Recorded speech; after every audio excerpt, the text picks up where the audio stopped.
Bismillahirrahmanirrahim. Assalamualaikum warahmatullahi wabarakatuh.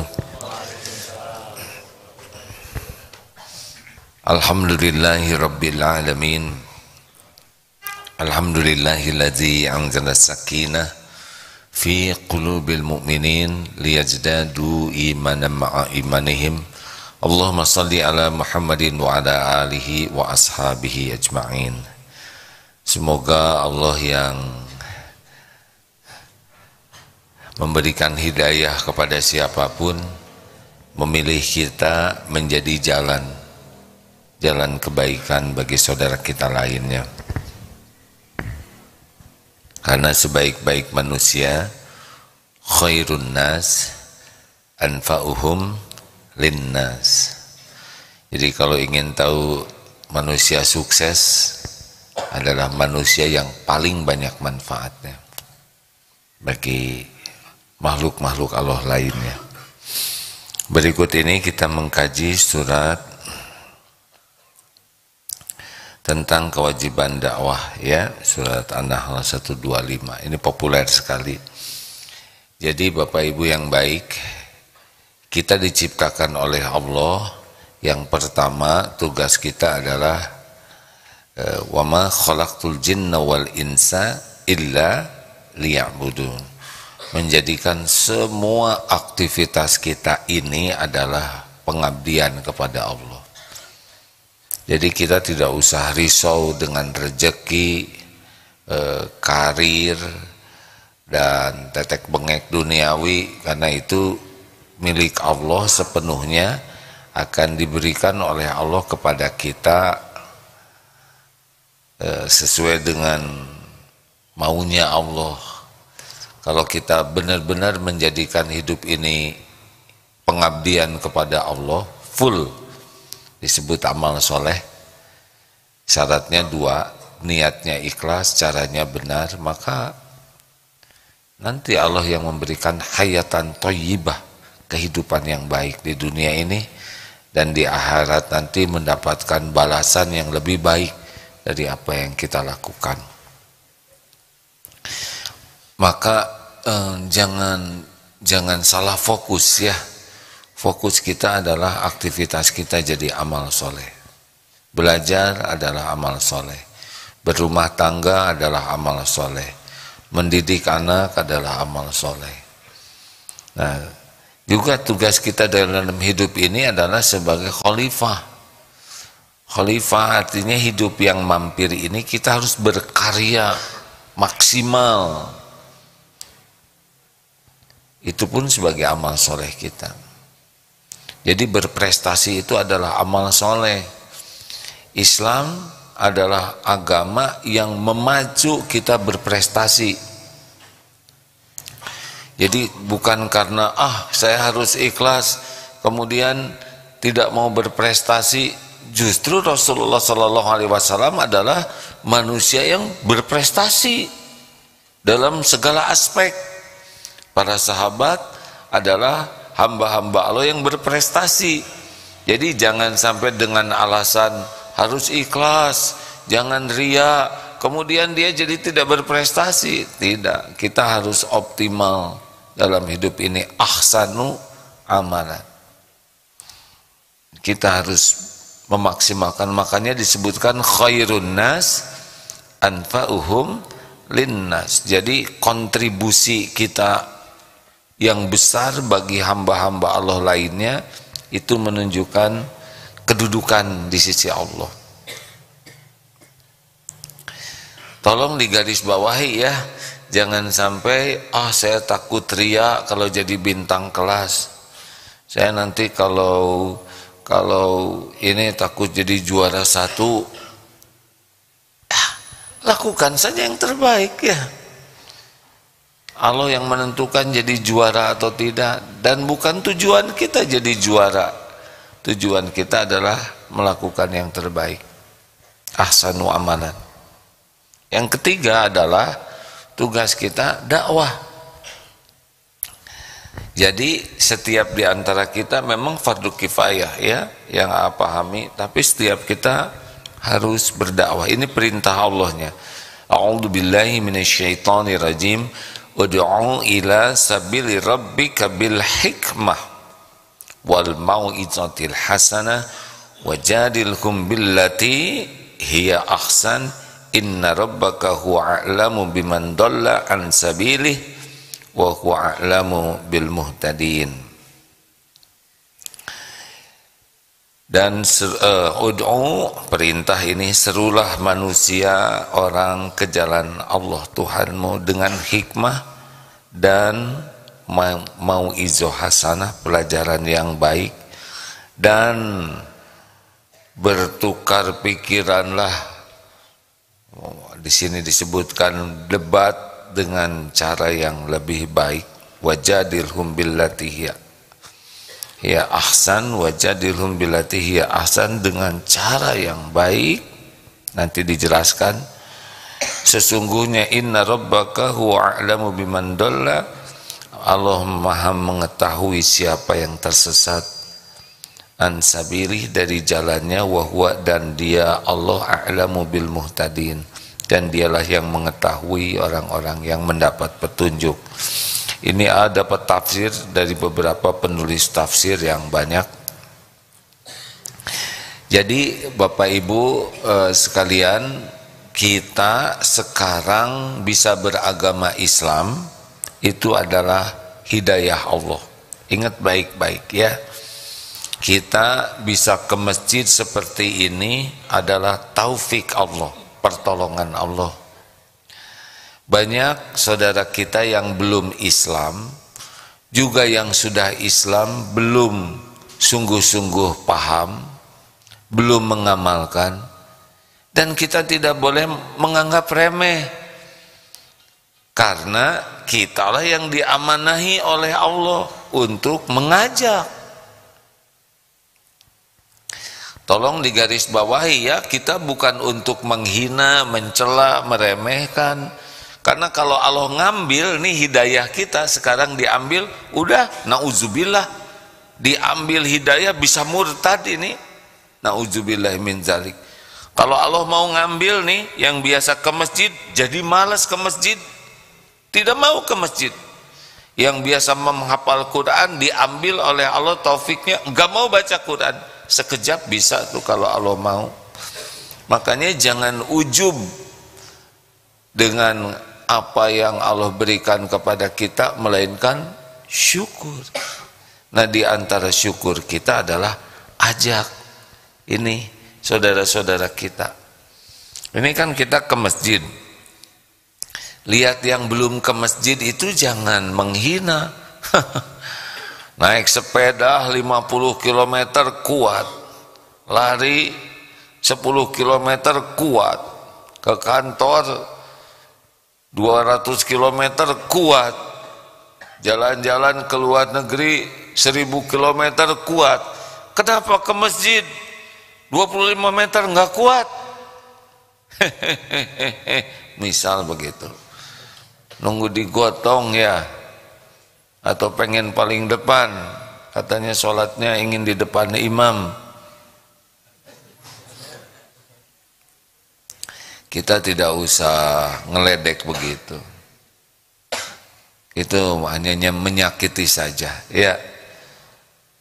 Sebaiknya kita pikirkan apa yang kita lakukan. Orang tidak ada yang suka diledek, tidak ada yang suka disindir. Orang tuh sukanya tuh dibantu. Maka ud'u ila sabili rabbika bil hikmah. Dengan hikmah itu ucapan yang benar, mengandung hikmah. Begini hadirin, kekuatan seorang pendakwah selain ilmunya benar ya, dia juga berusaha mengamalkan dengan benar. Ketika ucapannya, sikapnya dan hatinya sama, klik. Itulah powernya. Lemahnya dakwah seseorang adalah ketika ucapannya bagus tapi tidak sebanding dengan perbuatannya. Dan kalau tidak nyambung dengan hati yang ikhlas, itu makin kurang tenaga. Jadi dakwah yang bagus itu sekuat tenaga adalah dakwah yang keluar dari hati. Hati yang bagaimana? Minimal dua. Hati yang penuh keikhlasan dan penuh kasih sayang. Lalu dia sendiri berusaha mengamalkannya sekuat tenaga dengan ikhlas dan menyampaikannya dengan cara yang baik. Tidak boleh emosional. Termasuk wajadilhum billati hiya ahsan. Ada tahap pertama diberi contoh, ada tahap kedua diajari supaya paham. Tahap ketiga kalau masih enggan, maka dia berargumen, kita juga berargumen, tapi dengan cara yang baik. Kenapa? Karena tugas kita itu adalah fadzakir innama anta mudzakir. Bukan kita yang ngebulak-balik hati orang. Makanya tidak perlu jengkel, tidak perlu marah, tidak perlu emosional, tidak perlu berkata kasar dan keras, tidak perlu mencemooh, menghina, apalagi dengan saudara. Kan tidak boleh kita mengolok-olok, saling mencela. Al-Hujurat ayat 11 itu ya, tidak boleh kita mengolok-olok, karena boleh jadi yang diolok-olok itu lebih baik. Tidak boleh kita saling mencela, tidak boleh juga dengan perkataan yang panggilan yang buruk. Kalau beda pendapat, sikapi dengan wajadilhum billati hiya ahsan. Jangan emosional. Timbulnya perkataan buruk dan sebagainya karena emosi, ya, marah. Padahal salah satu ciri orang yang takwa adalah bagaimana? Alladzina yunfikuna fis-sarra wad-dharra wal kadhiminal ghaidh. Bisa menahan amarah, wal 'afina 'anil nas, memaafkan orang-orang. Jadi dakwah tidak cukup hanya berkata, sekuat tenaga perkataannya itu. Sekuat tenaganya artinya jangan merasa aman dengan tahu, tapi harus bisa diamalkan dengan ikhlas. Karena harus klik, ya, sabar dong, innallaha ma'as sabirin. Nah, gitu kan agak kurang nyambung, ya. Kamu mau ke surga? Hah? Jangan marah-marah. La taghdab walakal jannah. Kamu ini pemarah, kepengen ke surga kamu, ya, gitu. Hati-hati, jangan kayak orang itu tuh, ya. Dia kerjanya ngomongin orang lain. Haram loh.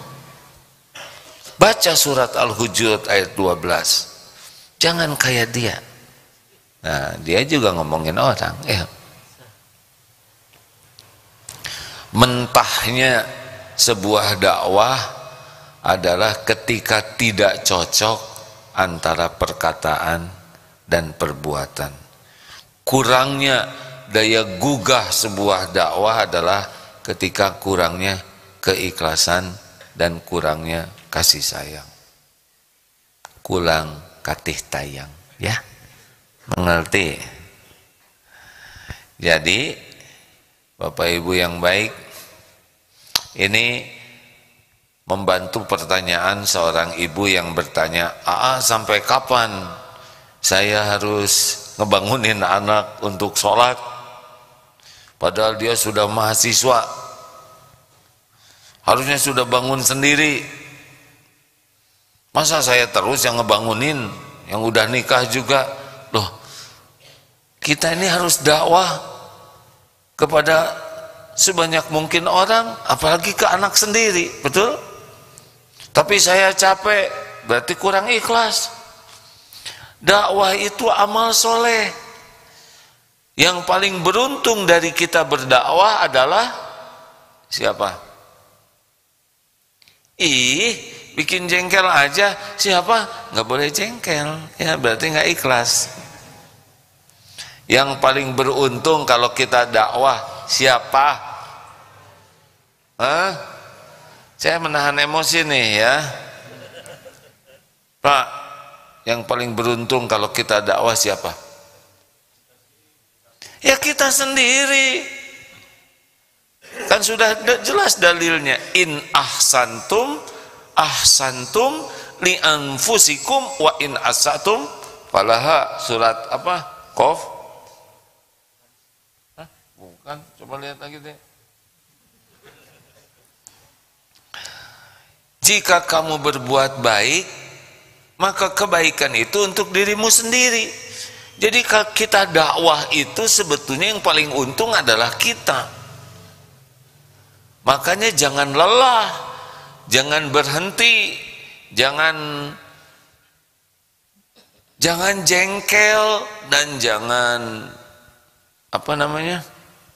berhenti dari itu tuh, jangan malas, jangan kapok.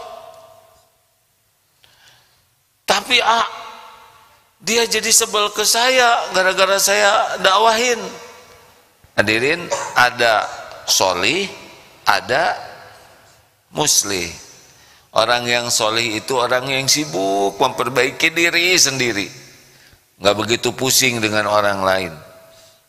Yang begini biasanya jarang ada musuhnya. Nabi Muhammad SAW diberi gelar Al-Amin sampai usia 40 tahun. Beliau benar-benar baik. Tapi ketika turun risalah Islam, Rasulullah mulai berdakwah, coba lihat hasilnya. Teman jadi lawan, ya kan? Yang berbaik jadi memusuhi, yang memuji jadi mencaci. Memang begitu sunatullahnya, jadi jangan aneh.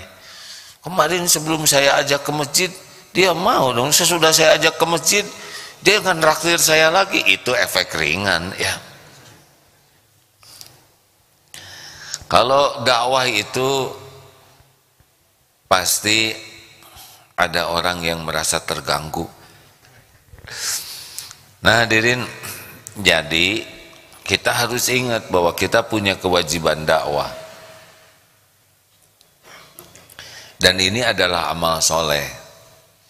Dan bukan kita yang ngebulak-balik hati orang. Kita nggak usah sakit hati, jengkel, kapok karena nggak diturutin. Terus saja. Karena sebetulnya orang nurut atau tidak, kita tidak rugi kalau kita ikhlas.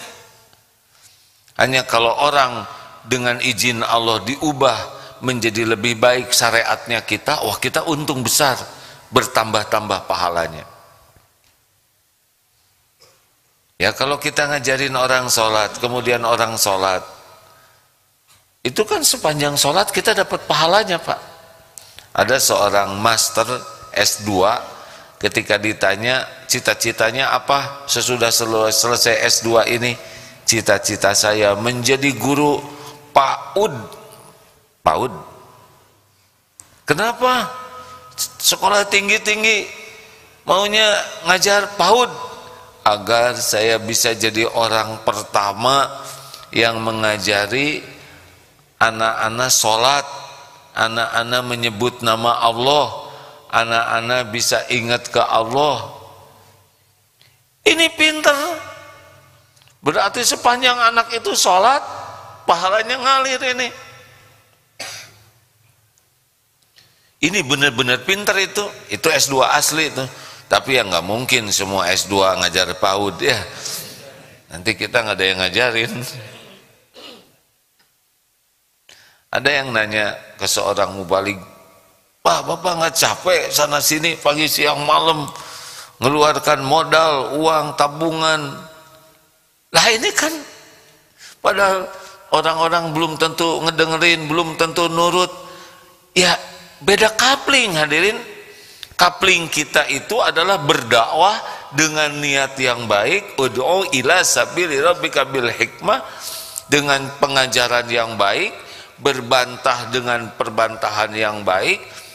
Dan itu wilayah kita di sana. Perkara orang jadi paham, perkara orang mengamalkan, itu bagian Allah Subhanahu wa Ta'ala yang tahu isi hati orang itu suka atau tidak kepada kebenaran, dan hanya Allah yang bisa memberi hidayah dan taufik. Kalau misalkan reaksinya negatif, tidak mempan, apa yang harus kita lakukan? Evaluasi diri. Jangan-jangan tidak cocok perkataan dan perbuatan kita sehingga Allah belum menjadikan kita jadi jalan kebaikan. Jangan-jangan kita kurang ikhlas, kurang sabar, jengkelan, marah-marah terus ya. Mungkin oleh Allah dibuat reaksi yang tidak sesuai harapan, karena Allah yang Maha tahu segala isi hati dan kelakuan kita, juga mendengar ucapan kita, tahu bahwa kita tuh belum serius ngedakwahin diri sendiri. Sebaik-baik dakwah kan memberikan keteladanan. Nanti diamnya, bicaranya tetap jadi ilmu bagi yang lain. Nah, hadirin sekalian, jangan lupakan kewajiban ini. Pak, Bapak, jawab Pak. Pak, sing sabar ya. Dakwah ke istri Bapak itu kewajiban. Beri contoh yang baik. Ingin istri sabar, siapa yang harus duluan sabar Pak? Suami atau istri Pak? Jawab Pak.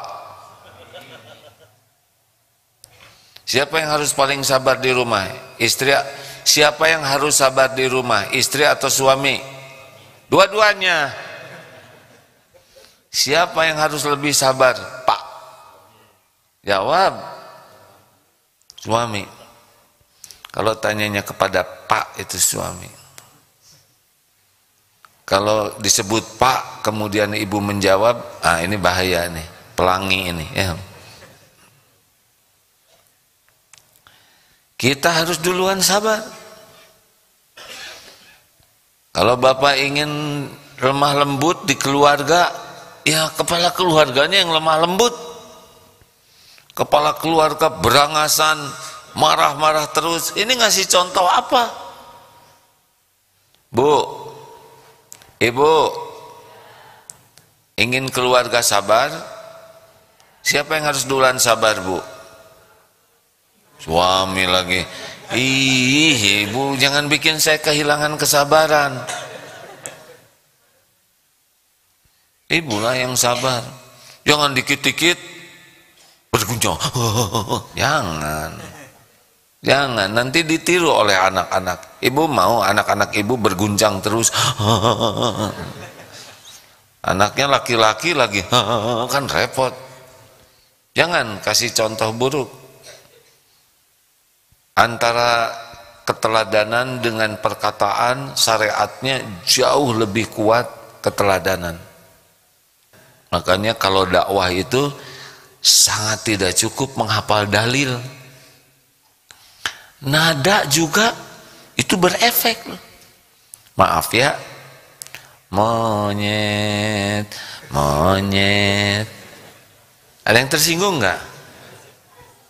Monyet, tenang. Sekarang ganti nadanya. Atau jangan ditiru ya.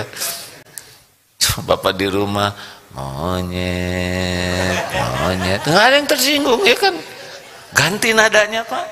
Pas ketemu istri, monyet. Oh, berarti nada itu asli loh Pak. Ini serius.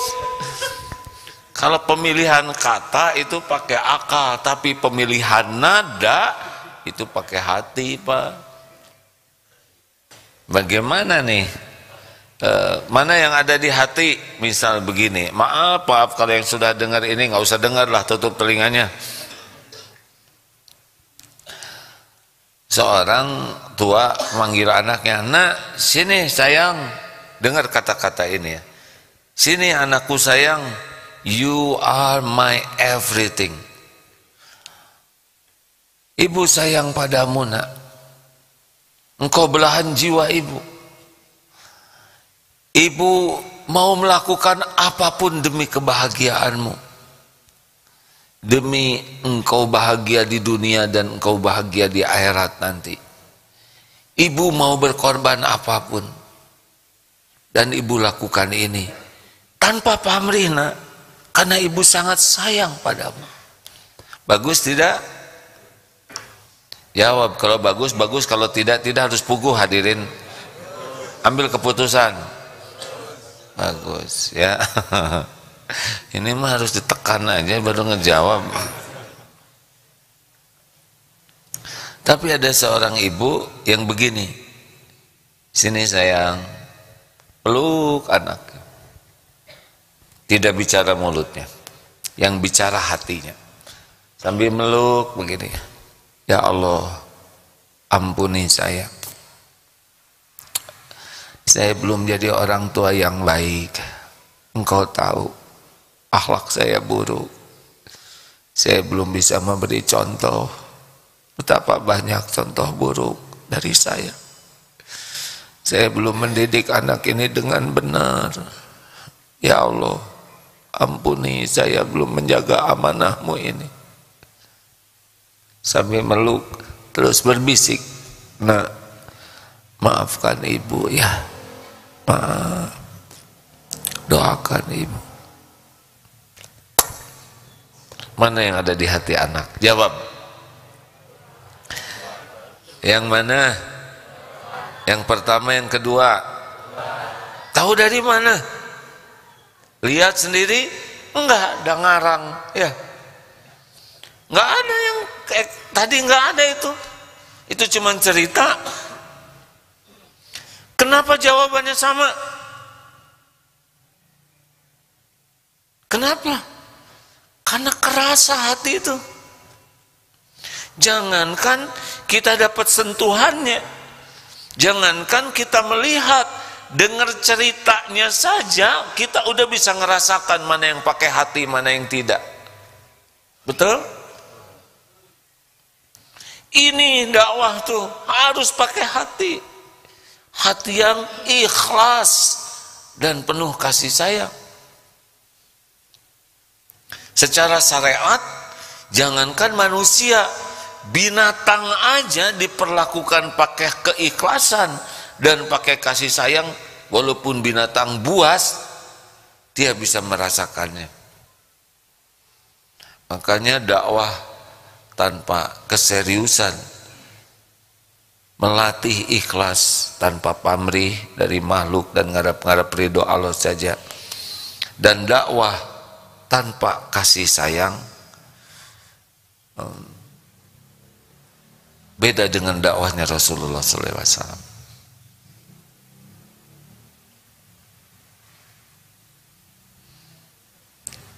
Kenapa jadi mikir begini? Coba aja nanti ya, ke anak tuh nggak usah terlalu banyak nasihat, Pak. Bapak, kenapa nasihat Bapak tidak mempan di rumah? Karena istri dan anak-anak sudah tahu modal Bapak yang aslinya. Ya. Mau ngomong apa, Pak? Udah tahu modalnya. Diam kalian. Kalian harus bertakwa kepada Tuhan Yang Maha Esa sesuai dengan Undang-Undang Dasar 45 dan Pancasila. Kalian harus menjadi manusia seutuhnya dari rambut sampai kaki. Kalian, Bapak ngerti nggak apa yang diomongin ya? Nasihat-nasihat yang cuman acting untuk memberitahu, saya ini orang tua kalian. Nggak usah diomongin, Pak, anak-anak udah tahu. Ini ibumu, nak. Ini ibumu, nak. Kata anak, ibu teh belum terlalu tua, tapi udah lupa ke diri sendiri ya. Saya pimpinan kalian. Nggak usah diomongin. Saya pimpinan kalian. Saya yang bertanggung jawab. Ya jelas atuh. Masa nggak tanggung jawab ya? Nggak usah diomongin. Saya ini kepala keluarga. udah tahu, cuman nggak ada yang berani ngomong ya. Udah tahu. Ibu yang hamil, ibu yang melahirkan, ibu yang menyusui.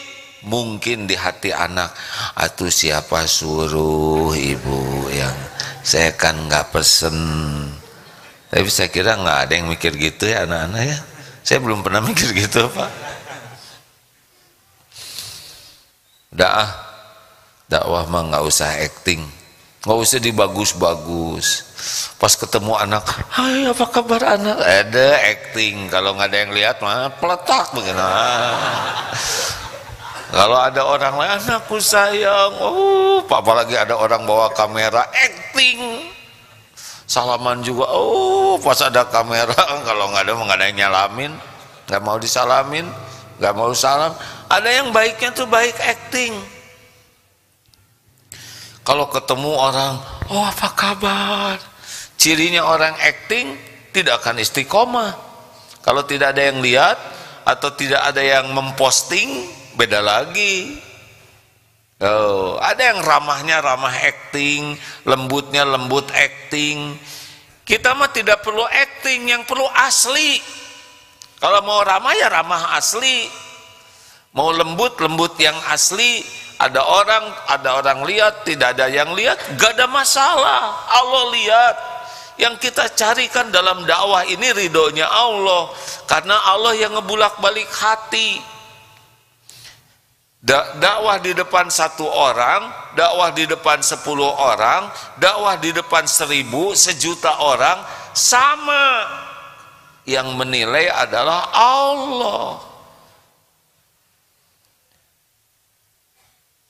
Dakwah di Masjid Istiqlal, di Istana Negara, dakwah di pembangunan musola Al-Ikhlas, sama.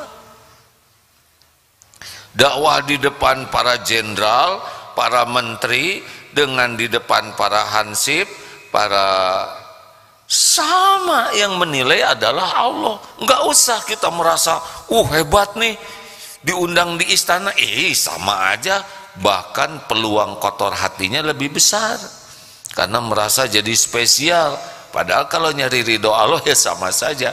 Ngajar pasca sarjana dengan ngajar PAUD sama, yang menilai adalah Allah. Nggak usah kita merasa lebih hebat. Kalau ikhlas ya, kalau kurang ikhlas, gimana gitu, excited. Kalau tabligh akbar banyak yang dengar seakan-akan kita ini sukses, enggak. Cara Allah menilai bukan begitu.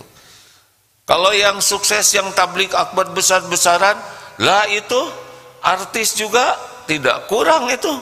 Yang bikin acara besar-besaran, yang sukses itu yang dakwahnya ikhlas. Besar-besaran ikhlas, sukses.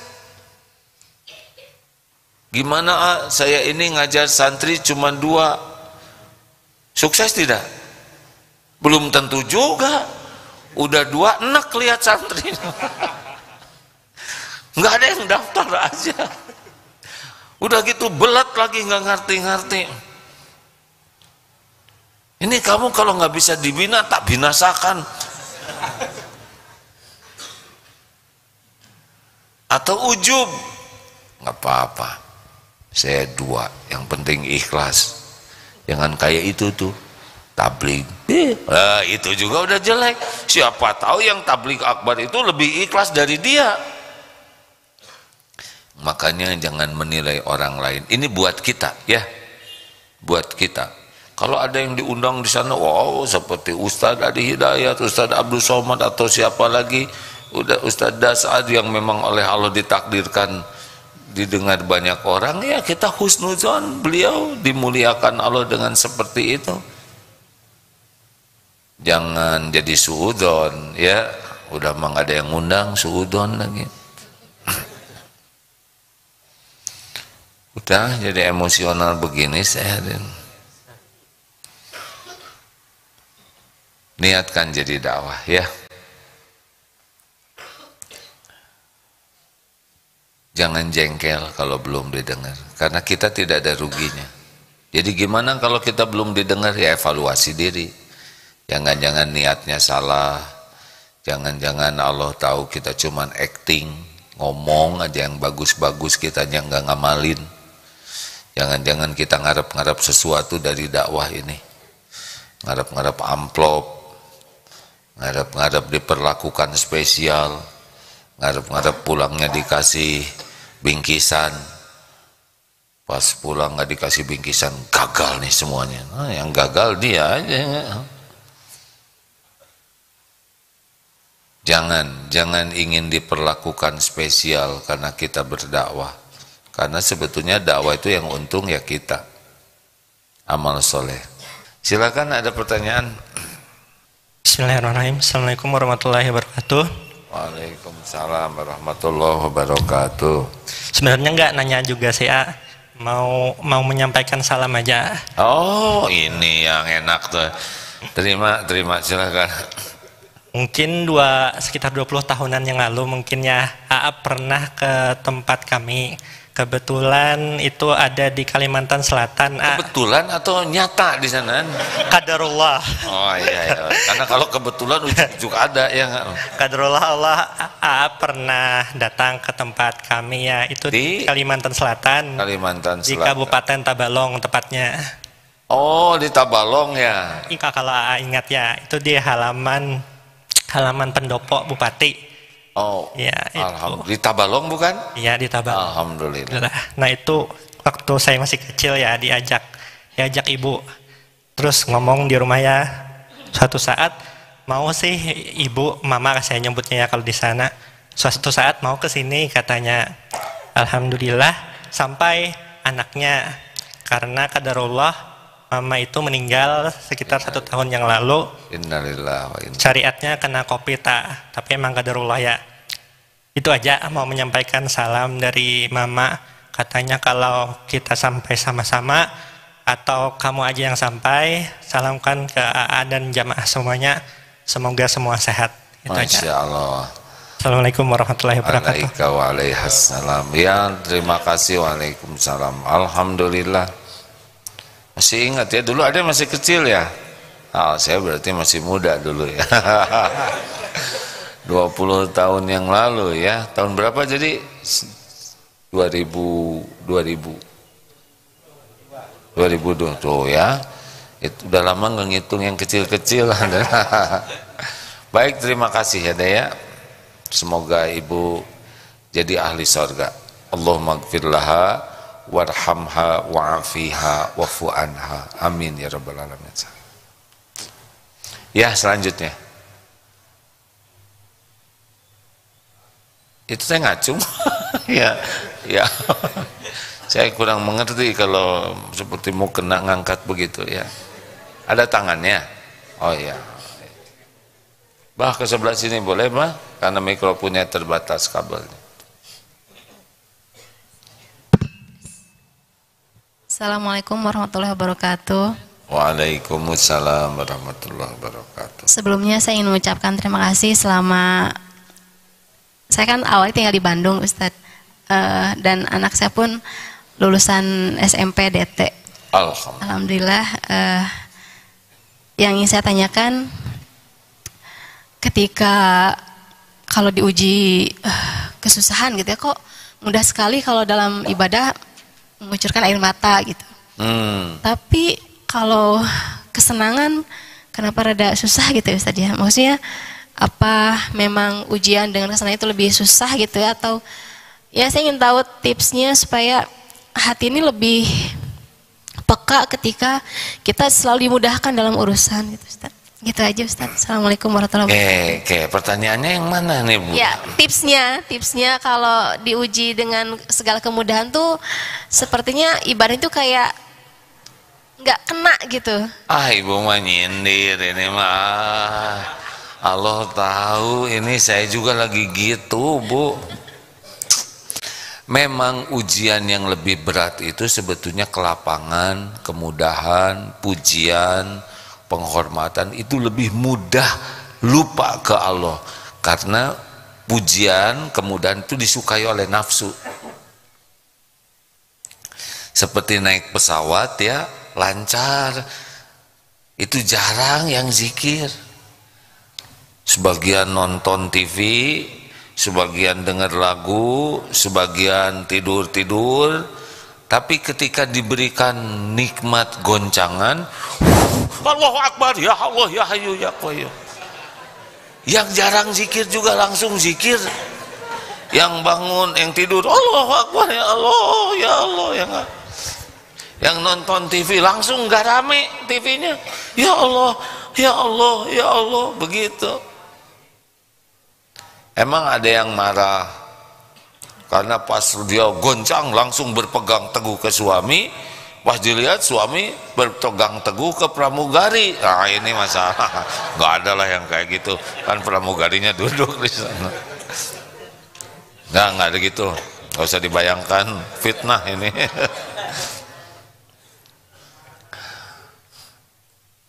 Jadi begitu Bu, makanya bagi para ahli suluk katanya begitu ya, orang-orang yang lagi terus ingin dekat ke Allah tuh sebetulnya ujian kepahitan, kesusahan itu dianggap hari rayanya, karena di sanalah bisa lebih gampang ingat ke Allah dan waspada sekali terhadap kelapangan, pujian. Wow, itu mereka tahu di sini akan mengeraskan hati. Jadi caranya gimana? Banyak syukur Bu. Jadi tiap lapang tuh syukur. Makanya ahli syukur itu bisa dilihat dari tahajudnya. Rasulullah Shallallahu Alaihi Wasallam itu sampai bengkak kakinya karena bersyukur. Tahajudnya sebagai syukur kepada Allah. Terakhir, terima kasih ya Bu. Ya Bu, ya Pak. Silakan Pak. Assalamualaikum warahmatullahi wabarakatuh. Waalaikumsalam warahmatullahi wabarakatuh. Ini sebenarnya sudah disampaikan sama AA tadi. Ini permasalahan dari penyampaian doa untuk anak. Ini saya sampaikan, kami mau menyampaikan mohon dijelaskan cara dan tip untuk menghadapi kenakalan anak. Jangan nyebut kenakalan anak ya, itu kan nurun dari bapaknya Pak Enggak. Maaf grogi A. Ketemu Akin soalnya